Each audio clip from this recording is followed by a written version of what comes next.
Hey, greetings. My name is James. I want to talk a little bit about Genesis chapter 38. But before I go there, I want to declare this scripture to you right here. It talks about, it's in Isaiah 46, verse 9 and 10.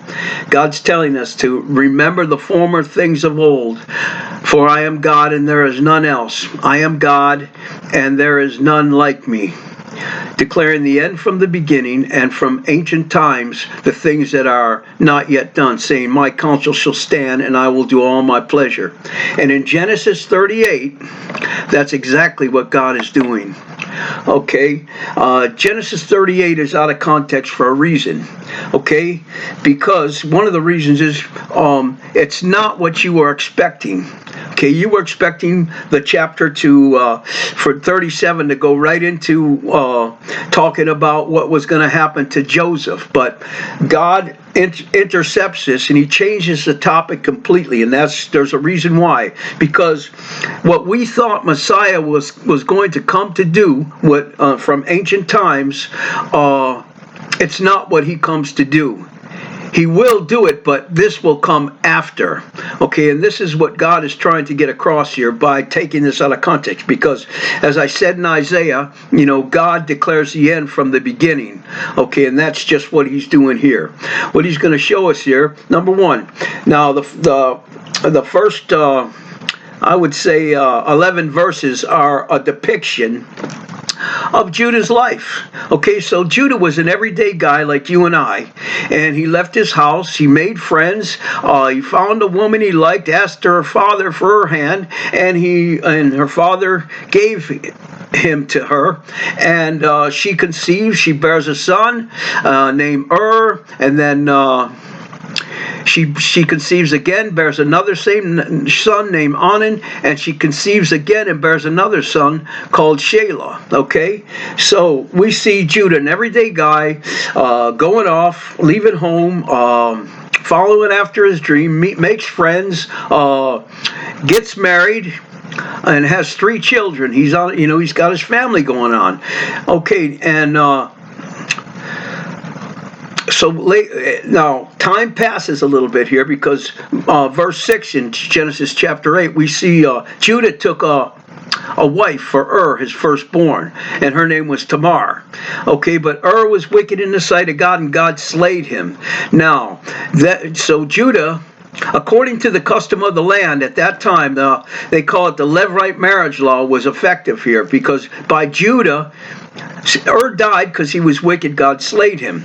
And so by Judah giving Tamar his other son Onan, and then and Onan was wicked in the sight of God also, and God slayed him. And then Judah gives Tamar Judah promises to give his other son Shelah, but he didn't want to do it, so time passed on. So what we see right here in this is that the Levirate marriage law is in effect. Now, the Levirate marriage law was a form of Social Security in one respect, and if a woman gets married and her husband dies and she doesn't have any children, she is a widow. Okay, and a widow back then was considered a social outcast because they had no money, and nobody, they didn't want to take a woman who was already with someone else. So in order to preserve the virginity of the woman, they would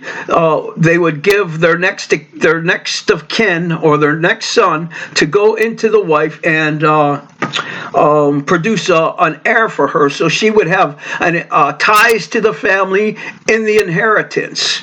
Okay, so that's what's taking place here. Another aspect of the law is that if you're going to marry the person, the people who are being married, they need to be virgins. Okay, at least the woman does. Okay, and so Tamar, what this is telling us, that Tamar is a virgin, given to the house of Judah, okay, and espoused to his son. So this is what God's showing us here. So now, through a series of events, we're going to see, okay, and now I want to talk a little bit more about Judah. And in the process of time, the daughter of Shua, Judah's wife, died. Okay, and Judah was comforted and went up to his sheep shears to Timnah, he and his friend Hera the Adullamite, okay, to get his sheep sheared. So now I want to talk about Judah because Judah has been bad-mouthed. Okay, Judah has been bad-mouthed by all these preachers and teachers and whatever they are, scholars, and put down. But I want to tell you something. Judah did the will of God, and you're going to see that. But Judah was a heartbroken man, you know. He just lost 2 sons, okay, in the course of time, and he lost his wife. So now we have a man here with a broken heart. He was comforted, it says, but you don't get over things like that. Okay, you just don't get over things like that because they're like a wound in your heart for the rest of your life. Okay, you just don't get over that. So God's hand was heavy on Judah. His hand was heavy on him, and God was breaking him. Okay, and we're going to see that Judah, whether you can accept it or not, did the will of God, because God's revealing something that's veiled, and I'm going to show you what it is. Okay, so now Judah's wife died, and Judah goes to Timnah to get a sheep sheared. Now Tamar heard that he was going to Timnah to get his sheep sheared. So what she did, she took off her widow garments because Judah sent her home to wait till his son Shelah was married, but he never gave Shelah to her. Okay? And so Tamar was at home dressed in her widow clothes. She heard Judah was going to Timnah, so she takes off her widow clothes, and she dresses herself up like a harlot, okay? And then she goes and sits by the way where she knew Judah would be coming. And so Judah sees her, and he thinks she's a harlot. He doesn't recognize her because she veiled her face. And he went up to her. He said, hey, let me come into you. And she said, well, what do you give me? He said, I'll give you a kid from my flock when I come back. And so she goes, what will you give me for collateral? And he said, what do you want? She said, give me your signet, your bracelet, and your staff. And he goes, okay. And he did that. And so she conceived by Judah. Judah went into her and she conceived by him. Then she went home, took off her attire of a harlot, and put her widow clothes back on. And so Judah went to Timnah, got a sheep sheared, came back, sent his friend Hera to go give the goat that he promised Tamar. Give it to her. So Hera went up there, and he couldn't find the harlot that was there. So he went into the city, asked the men. He said, "Where's the harlot that was here in the way?" And they said there was no harlot here. And so the Adullamite Hera, he went back to Judah, told him the situation. Judah said, "Well, let her have it. And I know that we tried to give it to her, but thank you." So let her have it. And so time passes, and 3 months later, it was rumor had it that Tamar was pregnant by harlotry or adultery. So Judah, they told Judah, and Judah said, "Go get her and let her be burned." Now here is more evidence of the Levirate marriage law in effect, because that was the consequences of that back then in those days. Okay, so we see. So now I'm going to sum this up right now to a degree. So now we have a virgin given to the house of Judah, espoused to his son who through a series of events conceived by the father. Okay, so, you see that? This is unveiled. Okay, that's what Shelah's name means, to the tie that through the process of time, it breaks the pause breaks the ties. And so here we see Judah. And so he goes and tells his people to go bring Tamar here because we're going to burn her. And Tamar says, "You give these things to Judah, this bracelet, this signet, and the staff. And then you ask him, you tell him that by who these things belong, he is the father. And so they brought those things to Judah, and he recognized them as his own. And he said, wow, man, he said, this woman is more righteous than I am because I didn't give her Shelah. And he released her from being burned, and she was spared. Okay, so now we're going to move on a little bit more. And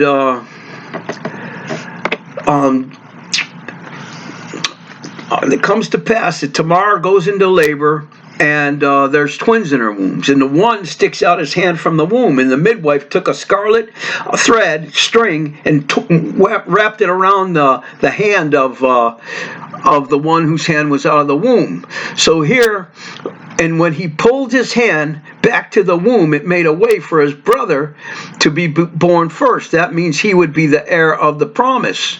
Okay? And so what we see here is this. Now I'm going to sum this up. Okay, a virgin given to the house of Judah, espoused to his son conceives through a series of events, conceived by the father, and she brings forth the heir of the promise. By his bound hand, he made a way for his brother to inherit the promise. Okay, now, what God is veiling here, see, God wasn't out to get Judah's goat, and Tamar wasn't out to get Judah's goat. God was out to get an eternal inheritance. That's what he was bringing about through this. And so now, what we're seeing here is the gospel. We're seeing the virgin birth. God the Father causes Mary to conceive. She brings forth the Messiah. And by his bound hand, he makes a way for his brothers to inherit the promise. And so all nations, he makes a way for all nations to inherit the promise. I want to point something out, that Jesus is born the Messiah. He is born the heir of the promise. And Zara here, the one whose hand was bound, who came afterwards, he is a type of Jesus. And Jesus died on the cross. They bound his hands, and then he died and rose from the dead. Okay? And he's seated at the right hand of God. And now he made a way for all nations to inherit the promise through him.